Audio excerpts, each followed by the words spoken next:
Okay, our next speaker is Amy Courtney from Mad Voters. Come on up, Amy.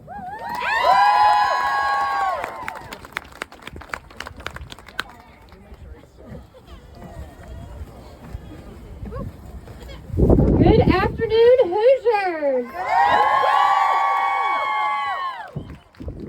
My name is Amy Courtney, and I'm with an organization called Mad Voters.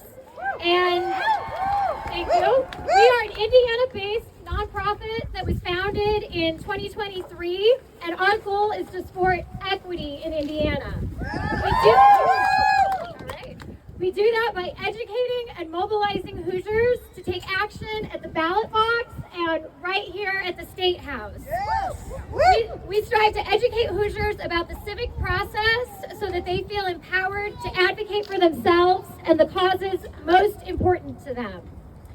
In honor of today being International Women's Day, I want to start off with a poem from the internationally renowned poet Nikita Gill. The rage you are feeling comes from the same place inside your heart as the love. This is why you refuse to accept a world where cruelty reigns and the fire consumes all. You have known hope and joy and kindness like you have known water. And justice is a river that demands you do not give up on it.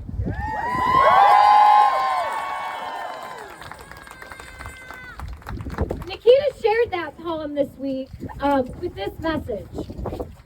We are angry because people are telling us that fire that is destroying everything which we can see with our own eyes does not exist.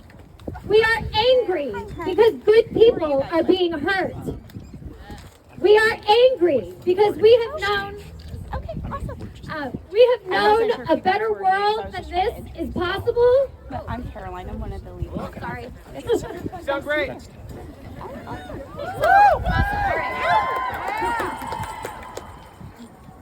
We have known a better world than this is possible, and we're watching any hope of that better world being taken from us and our loved ones. Our anger is justified, and our anger is righteous.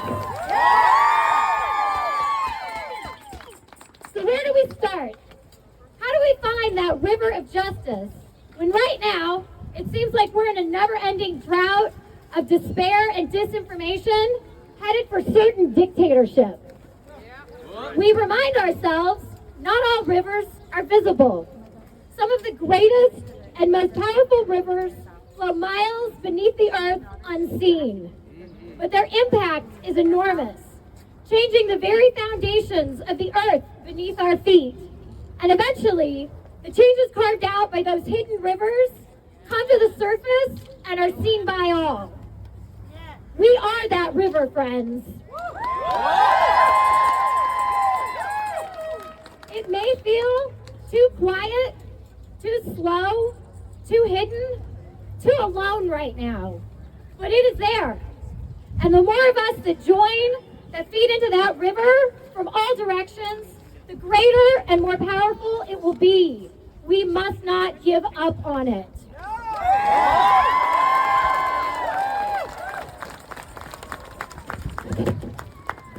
Sorry. Okay. Our country is facing an unprecedented crisis, one that may feel insurmountable. But there is work to be done right here in Indiana, on the front lines, to fight back against the chaos and the destruction. There is work that is actionable and specific. It's work that all of us can do. And that work focuses on what's happening in this building right behind me at the State House.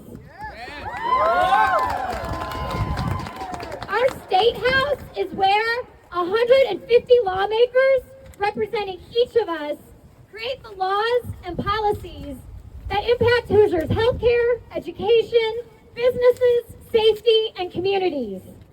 Our State House may not make national headlines as often as the White House, but what's happening behind those doors massively impacts our daily lives. Yes. And while we can't all get to the White House, we can be here.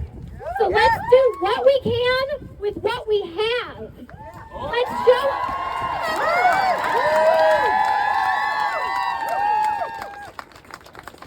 Let's show up here every day if we have to defend our rights and our freedom right here in Indiana. So how is our state doing? Well, in Indiana, our state government has been controlled by one party for 20 years.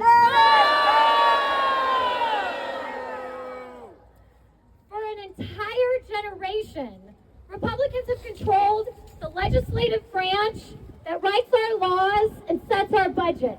They have controlled the executive branch that enforces those laws, appoints department heads throughout the state, shapes our judicial branch through appointment of judges and justices. They got that power through gerrymandering and voter disenfranchisement. Their impact on our state's culture, policies, and standing is undeniable, and that's why we desperately need change.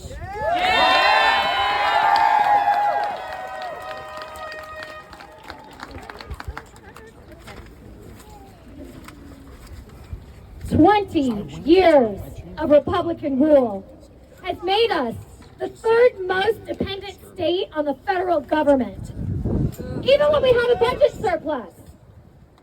All families have the right to live in communities free from violence, discrimination, pollution, and systemic barriers. Our elected officials should be investing in our wellness and success. They should be uplifting every Hoosier family, not contributing to their struggles.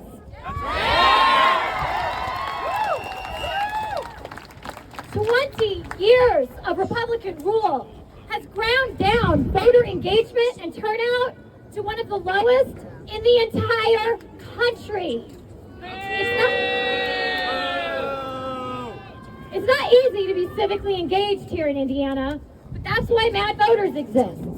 And together, we will stand united in this long struggle for freedom, fighting against attempts to undermine local control, roll back our rights, and dictate our personal choices. Together, we can defend every Hoosier's right to self-determination and self-expression. From the freedom to read, to the freedom to love who you love, to the freedom to access health care, our personal choices aren't up for debate with the government.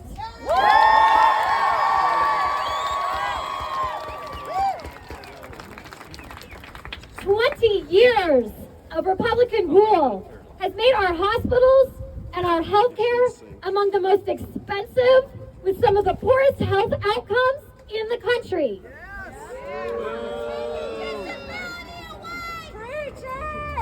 Our maternal mortality is third highest in the country, and our infant mortality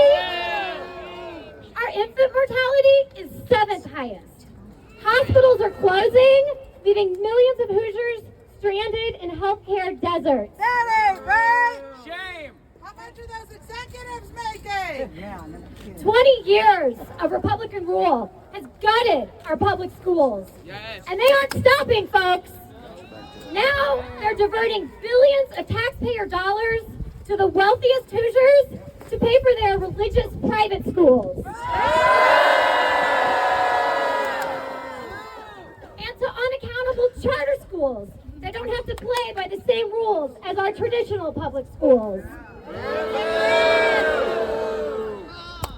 20 years of Republican rule has slashed our educational attainment to the bottom of the country, stagnated wages, leaving Hoosiers less educated and less equipped to compete for good-paying jobs.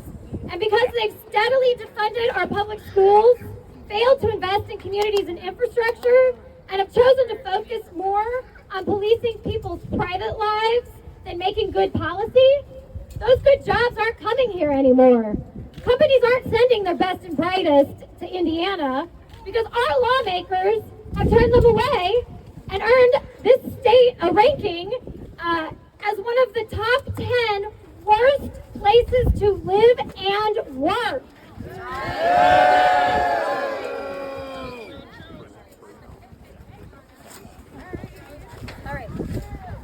time to hold them accountable. It's time to take back our state house.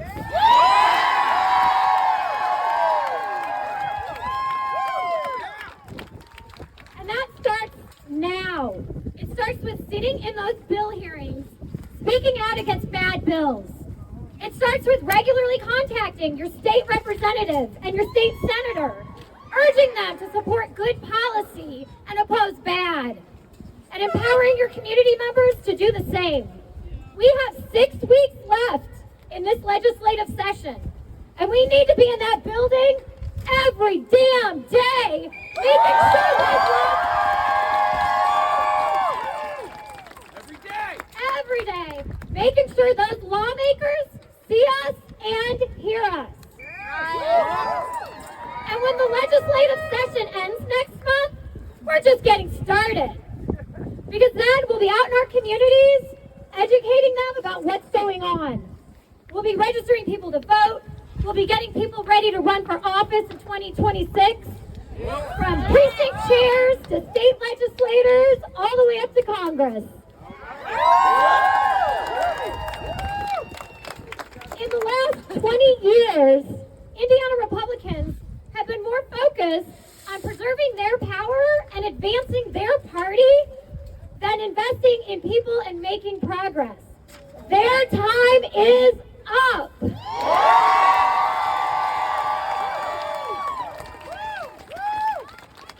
Together, we will build a better future. We will create opportunities. We will take action, and we will deliver results to move Indiana forward. We know change is possible, and like a river, we will move united in one direction toward those common goals. We will be unrelenting, and we will leave our mark.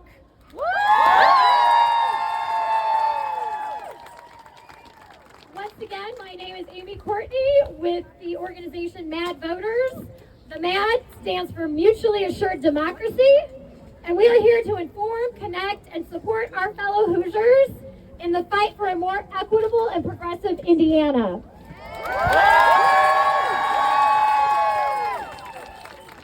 Please connect with us at madvoters.org or at madvoters on social media, where you can learn more, you can volunteer with us, sign up to get our newsletter.